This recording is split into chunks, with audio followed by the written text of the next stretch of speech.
आप सभी का स्वागत है हमारे YouTube चैनल पर। आज हम क्लास 8 का प्रश्नावली संख्या 6.1 हल करेंगे। यहाँ पे सवाल हमें दिया गया है प्रश्नावली 6 से कि निम्न में से कौन सी संख्या पूर्ण घन नहीं है। देखिए, वर्ग संख्या हमने पहले भी समझी थी, घन संख्या भी समझी थी। आइए अब इनको हल करके देखते हैं। सबसे पहले तो हमें रफली क्या करना है, जो भी संख्या दी गई है उनका हम गुणनखंड करेंगे। और गुणनखंड करने का तरीका बिल्कुल आसानी से आपको आता है। जैसे एलसीएम हम करते हैं वैसे ही गुणनखंड करेंगे हम इनका। एलसीएम के लिए गुणनखंड करते हैं ना, उसी प्रकार वर्ग और घन में हम उनका गुणनखंड करते हैं। सबसे पहले हम सबसे छोटी संख्या का भाग लगाते हैं, जैसे कि 2 का। अगर वो नहीं जाता तो फिर आगे 3 और आगे संख्याएं बढ़ती रहेगी और सभी अभाज्य संख्याएं होती है। जैसे हम 2 का भाग लगाते हैं तो 2 में एक बार जाएगा, एक संख्या उतरेगी 1 और एक साथ में 6 उतरेगी, यानी 16 एक साथ उतरेगा। तो दो संख्या जब भी उतरती है तो 0 लगेगा और 2 8 क्या आएगा 16। फिर से हम देखेंगे, जब तक छोटी संख्या जा रही है हम छोटी संख्या ही लगाएंगे। जैसे फिर से 2 का जा रहा है, 2 5 10, 2 चौके 8। फिर से 2 का जा रहा है, 2 दूना 4, बच गया 1, 2 7 14। अब इसमें 2 का भाग नहीं जा रहा तो फिर आगे हम 2 के बाद 3 अभाज्य संख्या होती है। 3 का 27 में चला जाएगा 9 बार। फिर से 3 का 9 में चला जाएगा 3 बार और 3 का चला जाएगा 1 बार। तो इसके अंदर अगर हम ध्यान से देखें तो यहाँ पे हमारे जो गुणनखंड हमने किए हैं, वर्ग में हम देखते हैं कि 2 का जोड़ा बनता था, तब वो पूर्ण मतलब वर्ग होता था। यहाँ पे वही चीज़ है, बस अगर 3 का जोड़ा बनेगा तो वो पूर्ण घन संख्या हो पाएगी। तो हमें क्या करना है, यहाँ पे देखना है 3 का जोड़ा बन रहा है तो ये घन है, नहीं बन रहा तो ये घन नहीं है।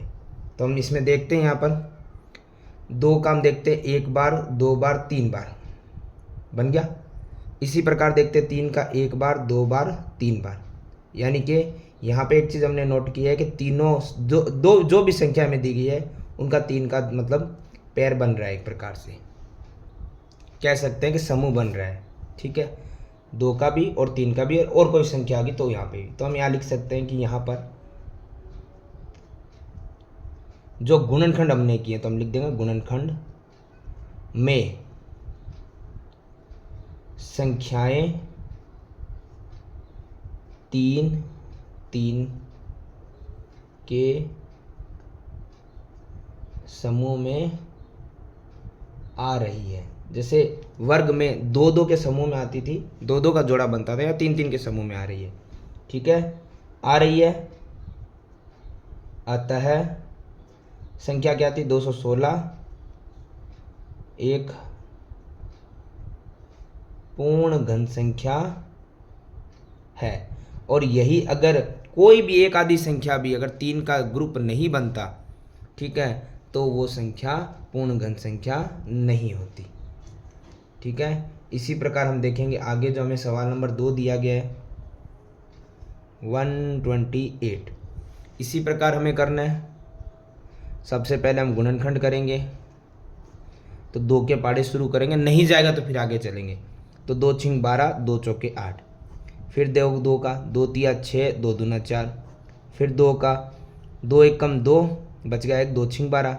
ये भाग तो आप लगा के देख सकते हैं। कहने का मतलब जो भी पाड़ा ले रहे हो उसका भाग लगा रहे, शेषफल नहीं बचना चाहिए, पूरा जाए तभी लगाओ, अन्यथा आगे बढ़ो। 2 का 16 में 8 बार जाएगा, 2 8 16, 2 चौके 8, 2 दूना 4 और 2 एकम 2। कहने का मतलब 2 का ही पूरा चला गया। लेकिन हमें 2 3 4 5 से कोई मतलब नहीं, हमें देखना है कि 3 का ग्रुप बना क्या, 1 2 3 का ग्रुप बन गया, 1 2 3 का ग्रुप बन गया। लेकिन एक संख्या है जिसका 3 का ग्रुप नहीं बना। तो हम वही चीज़ लिखनी है सेम यहाँ पर कि यहाँ जो गुणनखंड था, तो यहाँ गुणनखंड में संख्याएं 3 3 के समूह में नहीं आ रही है। ठीक है, एक भी संख्या कम या एक्स्ट्रा है तो वो ग्रुप नहीं बन पाया। तो अतः संख्या क्या थी, 128 पूर्ण घन संख्या नहीं है। बस इतना ही जवाब रहेगा इसमें, शॉर्ट एंड सिंपल। जैसे इसी में हम देखेंगे थर्ड क्वेश्चन जो हमें दिया है 1000। तो हमें क्या करना है, सिंपली उस संख्या को लेना है। सबसे पहले 2 से शुरू करेंगे, 2 5 10 और 00 का 00। फिर 2 दूना 4 बच गया 1, 2 5 10 0, ये भाग लगा के आप देखते रहिएगा। वही जब तक 2 का भाग जा रहा है हम लगाएंगे, 2 क्या पड़ा 2 1 कम 2, 2 दूना 4 बच गया 1, 2 5 10। अब जहाँ तक लग रहा है 2 का भाग नहीं जाएगा, और ये पता चल जाता आखिरी संख्या से। अगर वो विषम आ गई है तो 2 का भाग कभी नहीं जाएगा, आप लगा के देख सकते हैं। तो हमें यहाँ पे किसका लगाना पड़ेगा, 3 का। 3 का भी नहीं जा रहा क्योंकि 3 चौक 12 चला गया, लेकिन 3 के बारे में फिर 5 नहीं आता। 4 का नहीं लगा सकते क्योंकि वो अभाज्य संख्या है ही नहीं। अभाज्य संख्या हमें पहले भी पढ़ रखा होगा कौन सी होती है, जो अपने पाड़े के अलावा किसी में ना जाए। 4 नहीं होगी तो 5, 5 का देख लेते हैं, 5 का जा सकता है। 5 दूना 10 बच गया 2, 5 25, फिर 5 का 5 25, फिर 5 का 1 आने का मतलब होता है ये समाप्त हो गया। तो जोड़े देख जो ग्रुप बना है वो देखो, 3 का बन गया, 3 का बन गया, तो 3 3 के ग्रुप बन चुके हैं। तो हमें सेम यही लिखना है, यहाँ संख्या, यहाँ गुणनखंड, यहाँ गुणनखंड में संख्याएं 3 3 के समूह में आ रही है, अतः 1000 जो संख्या है वो पूर्ण घन संख्या है। इसी प्रकार से हमें आगे के सवालों को हल करना है। जैसे आगे वाली संख्या है 100, तो इसके हम गुणनखंड करेंगे तो 2 के पाड़े से 2 5 10, 0 का 0, फिर 2 के पाड़े से 2 दूना 4, 2 5 10। अब 25 में 2 का जाएगा नहीं, 3 के पाड़े में 25 आता नहीं है, 4 का हम लगा नहीं सब पाएंगे क्योंकि वो अभाज्य संख्या है नहीं। और 5 के पाड़े में 25 आता है 5 बार, और 5 के पाड़े में 5 आता है 1 बार। तो देखो 2 का ग्रुप अगर हम देखने जाएं तो 3 संख्या ग्रुप बना नहीं, 2 ही बार आ रहा है, 2 5 भी 2 ही बार आ रहा है। वैसे तो 1 से ही हमें क्लियर हो गया था ये ग्रुप नहीं बन रहा है, तो ये पूर्ण घन है ही नहीं। तो यहाँ पे वही संख्या हमें लिखना है। यहाँ क्या है, यहाँ जो गुणनखंड है ना, उस गुणनखंड में संख्याएं 3 3 बार नहीं आ रही है, अतः 100 संख्या है, 100 पूर्ण घन नहीं है। और इसी का जो एक अंतिम सवाल है वो संख्या थोड़ी बड़ी आ गई है, 46656। तो इसको थोड़ा ध्यान से कीजिएगा क्योंकि ज़्यादा कन्फ्यूजन जब बड़ी संख्या आती है तभी ही होता है। देखो सिंपली आपको क्या करना, आप जो भी यहाँ संख्या लेते हो ना, 2 3 5 जो भी आप ले रहे हो, 7 जो भी, उसका इस संख्या में भाग लगा के देखा जाता है। हमें सेंसफल तो बचाना है नहीं, पूरा पूरा जाना चाहिए, तभी हम लिख पाएंगे। जैसे 2 का, अगर हम 2 का यहाँ भाग लगाते हैं तो आप रफली आप लगा के देख सकते हो, इसमें ऐसे कोई कन्फ्यूजन वाली बात है नहीं। मैं तो डायरेक्ट लगा रहा हूँ, 2 दूना 4, 2 तिया 6, 2 तिया 6, 2 दूना 4, 1 हासिल बच गई, ये हो गया 16, 2 8 16। फिर 2 का लगा के देख लेते हैं, 2 1 कम 2, 2 1 कम 2, यहाँ से 1 हासिल बच गई, ये हो गया 1 और 3 13, 2 छिंग 12, फिर 1 हासिल 12 हो गया, 2 छिंग 12, 2 चौक 8। ये आप भाग लगा के देखते रहिए, जो भागफल आता है वो लिखते जाइए और किसका भाग लगाया वो सामने लिखते रहिए। जैसे मैंने 2 का भाग लगाया, क्या उत्तर आता है वो नीचे लिख दूंगा। जैसे 2 5 10, 1 हासिल 16 आ गया, 2 8 16, फिर 2 तिया 6, 2 दूना 4। ये कहानी आगे से आगे चलती रहेगी। जब तक 2 का जा रहा है हम 2 का ही लगाएंगे, ऐसे आगे हम नहीं बढ़ेंगे, ठीक है। जैसे 2 दूना 4 बच गया 1, 2 निम 18, 2 1 कम 2, फिर बच गया 1, 2 छिंग 12। अभी ये काफ़ी लंबा चलेगा। 2 1 कम 2, 2 चौके 8, 1 हासिल 11 हो गया, 2 5 10, फिर 1 हासिल 16 हो गया, 2 8 16, 2 7 14, 2 दूना 4। अब यहाँ से 1 हासिल बच गई, हो गया 18, 2 निम 18। अब पीछे विषम संख्या आ गई है तो अब 2 का भाग जाने वाला है नहीं, और जब 2 का नहीं जाता तो हम फिर आगे 3 पे बढ़ते हैं। 3 भी अभाज्य संख्या है, जा रहा है तो लगाना, अदरवाइज हमें ज़रूरी नहीं है लगाना, पहले रफ में आप लगा के देख लेना। जैसे 3 दूना 6 बच गया, 1 हासिल, 12 हो गया, 3 चौक 12 और 9 जाएगा, 3 तिया 9। फिर 3 का लगा के देखते हैं, वापस तो कभी जाने नहीं है, 3 पे आ गए तो 2 पे नहीं जाएंगे, आगे भी ज़रूर बढ़ सकते हैं। 3 8 24 और ये 3 एकम 3। फिर 3 दूना 6 बच गया, 2 हासिल, 21 हो गया, 3 7 21 और 3 के पाड़े में 27 9 बार, 3 के पाड़े में 9 3 बार और 3 के पाड़े में 3 1 बार, 1 आते ही कंप्लीट हो गया। अब सिंपल से एक चीज़ देखो, ग्रुप 2 के 3 वाले ग्रुप बन गया, 2 का फिर 3 वाला ग्रुप बन गया, 3 का 3 वाला ग्रुप बन गया, 3 का 3 वाला ग्रुप बन गया। तो बन गया मतलब ये संख्या क्या है, पूर्ण घन संख्या है। तो हम लिख देते हैं यहाँ पर, यहाँ गुणनखंड, हाँ, में संख्याएं 3 3 बार आ रही है, नहीं आता तो नहीं आ रही है, आ रहा है तो आती है तो आ रहा है। अतः संख्या क्या थी देख लेना, 46656, ठीक है, 46,656 पूर्ण घन संख्या है। तो इसी के साथ हमारा सवाल नंबर 1 होता है कंप्लीट।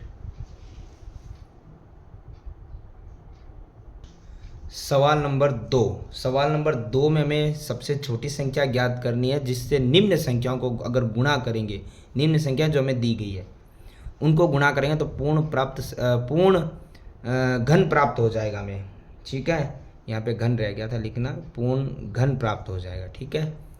तो अगर हमें पूर्ण घन प्राप्त करना है तो हमें कोई एक संख्या ऐसे निकालनी है, छोटी से छोटी, जिसकी गुणा हम इस दी गई संख्या से करें और पूर्ण घन बन जाए। कैसे निकालेंगे, सिंपल है, जो पहले तो जो संख्या आपको दी है उसको आप लिख लो रफली और उसका गुणनखंड निकालना शुरू कर दो। और गुणनखंड कैसे निकलेगा, वही सबसे पहले 2 का भाग, फिर 3 का, अभाज्य संख्याओं के भाग आप लगाते रहो। तो 2 का हमने शुरू कर लेते, भाग लगा लेते, लेकिन जा नहीं पाएगा क्योंकि यहाँ पे पीछे विषम संख्या है, आप लगा के देख सकते हो, शेष वाला में नहीं रखना है। 2 का नहीं जा रहा तो फिर हम 3 का लगाएंगे, 3 8 24, 3 एकम 3, फिर 3 का जा रहा तो 3 का लगाओ, 3 दूना 6 बच गया, 1 2 तो 21 हो गया, 3 7 21, फिर 3 निम 27, 3 तिया 9 और 3 एकम 3 चला गया। अब इसमें एक चीज़ देखो, अगर हम देखेंगे तो जो ग्रुप हमारा बन रहा है 243 में, वो बन रहा है 3 का, ठीक है, 3 का ग्रुप बन गया ना। एक बार हम सभी लिख देते हैं, 3 इंटू 3 इंटू 3, फिर 3 इंटू 3, 5 बार 3 आया कुल मिलाकर, 1 2 3 4 5। हमें पता है कि 3 के ग्रुप से हम एक संख्या को ही लेते हैं, यहाँ पे हमारा 3 का ग्रुप नहीं बना। अगर एक बार और हम 3 की गुणा कर दें तो क्या हमारा ग्रुप बन जाएगा, बन जाएगा। तो किस चीज़ की हमें गुणा करनी है, किस नंबर की हमें गुणा करनी है, देख लो ध्यान से, जिसका ग्रुप नहीं बन रहा उसी की हम गुणा कर देंगे। तो इन 3 की तो ग्रुप बन गया, इन 3 का ग्रुप नहीं बना, 1 और 2 ही हुआ, तीसरी बार और हमें अगर ग्रुप की गुणा कर देंगे तो ये पूरा ग्रुप बन जाएगा। तो हम यहाँ लिख रहे हैं 3 की गुणा करने पर हमारा पूरा बन जाएगा। किससे करनी है, वही संख्या से जो हमें यहाँ पर क्वेश्चन में दी गई है 243, उसकी 3 से गुणा करेंगे तो ये पूर्ण घन संख्या हमारी बन जाएगी। गुणा करके देख लेते हैं हम, 3 तिया 9, 3 चौक 12, 3 दूना 6 7, वो संख्या बनेगी 729, ठीक है। तो इस प्रकार से हमें सिर्फ बताना है किसकी गुणा करनी है, तो इसमें 3 की गुणा करनी है। लिख सकते हैं हम कि 243 में 3 की गुणा करने पर पूर्ण घन संख्या प्राप्त हो जाएगी। इसी प्रकार हमें आगे के सवालों को भी हल करना है। आगे हमें दिया गया 256, तो हम 256 का क्या करेंगे, अभाज्य गुणनखंड। शुरू 2 से करेंगे, 2 एकम 2, 2 दूना 4, 1 हासिल तो 16 आ गया, 2 8 16, फिर 2 छिंग 12, 2 चौके 8, फिर 2 तिया 6, 2 दूना 4, फिर 2 1 कम 2, 1 हासिल 12 हो गया, 2 छिंग 12, 2 8 16, 2 चौके 8, 2 दूना 4 और 2 1 कम 2। पिछले सवाल में एक भी 2 नहीं है, यहाँ पे सारे 2 आए हैं। तो देखते हैं किसका ग्रुप बन रहा है। इनका तो बन गया, इनका ही बन गया। इसमें अगर 1 और 2 आ जाए, जो कि है नहीं, हमें ही लिखना है गुणा करने के लिए, अगर आ जाए तो इनका ग्रुप भी बन जाएगा। तो हमें क्या करना है, उस 256 में 2 की गुणा करनी है। लिख देंगे हम यहाँ पर कि 256 में 2 की गुणा करने पर पूर्ण घन प्राप्त हो जाएगा या होगा। तो इस तरीके से हमें इन सवालों को हल करना है। आगे वाली संख्या है 72। तो 72 का भाज्य गुणनखंड तो बड़ा छोटा सा होगा। 2 से शुरू करते हैं। 2 तिया 6, 1 हासिल 12 आ गया, 2 छिंग 12, फिर 2 1 कम 2, फिर 1 हासिल 16 आ गया, 2 8 16, 2 नीम 18, अब 2 का नहीं जा रहा तो 3 तिया 9 और 3 1 कम 3। इसका ग्रुप तो बन गया, इसका ग्रुप नहीं बना। एक संख्या मिस रह गई हमारी, वो रह रही है 3। अगर 1 3 और हम गुणा कर दें तो हमारा यहाँ पर पूरा पूरा ग्रुप बन जाएगा। तो हम लिखेंगे 72 में जो प्रश्न है उसमें 3 की गुणा करने पर पूर्ण घन प्राप्त हो जाएगा या पूर्ण घन संख्या प्राप्त हो जाएगी। ठीक है, पूर्ण घन संख्या प्राप्त हो जाएगी। इसी प्रकार सवाल नंबर 4 जो हमें दिया गया 675। तो 675 को हम वैसे ही हल करेंगे। देखो 2 का भाग लगाते लेकिन नहीं जाएगा क्योंकि आखिरी विषम संख्या है। तो अब हमें 3 का ट्राई करना पड़ेगा। रफली आप चेक कर सकते हैं। 3 दूना 6, फिर 3 दूना 6, 1 हासिल 15 हो गया, 3 5 15, फिर 3 का 3 7 21, 1 हासिल 15 हो गया, 3 5 15, फिर 3 का 3 दूना 6 बच गया 1, 15 हो गया, 3 5 15। अब 3 का नहीं जाएगा, अब जाएगा 5 का, 55 25 और 5 1 कम 5। तो इनका तो ग्रुप बन गया लेकिन इनका नहीं बना। सिर्फ एक कमी है, वो है 5 की। अगर 5 की गुणा कर दें तो वो ग्रुप भी कंप्लीट हो जाएगा। तो हमें लिखना है 675 में 5 की छोटी छोटी संख्या हमने बताई है, 5 की गुणा करने पर पूर्ण घन संख्या प्राप्त हो जाएगी। डन। और इसमें जो आखिरी सवाल है, सवाल नंबर 5, सिंपल सा है। 100 का तो हमने पहले भी हल किया था।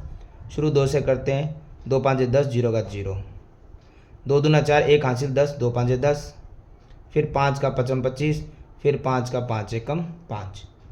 तो अब ध्यान से देखो, इसका ग्रुप भी नहीं बना। ग्रुप बनाने के लिए हमें किसकी गुणा करनी है, 2 की। इसका भी ग्रुप नहीं बना, इसकी ग्रुप बनाने के लिए किसकी गुणा करनी है, 5 की। और दोनों करनी किससे, इससे करनी है। यानी कि 5 दूना 10, हमें 10 की गुणा करनी पड़ेगी। जिसका ग्रुप नहीं बना है, 2 का भी नहीं बना, 1 2 हमें और चाहिए, 5 का भी नहीं बना, 1 5 और चाहिए, यानी कि 2 और 5 दोनों की गुणा करनी पड़ेगी। तो पहले इन दोनों की गुणा कर दो, 2 5 10, यानी कि हमें 100 के साथ 10 की गुणा करनी पड़ेगी, या 2 बार लिखो तो 2 और 5 दोनों की करनी पड़ेगी। हमने सीधा कर दिया, 2 5 10, 10 की गुणा करने पर पूर्ण घन संख्या प्राप्त होगी। तो ये हमारा जो सवाल है, ये सवाल नंबर 2 होता है कंप्लीट।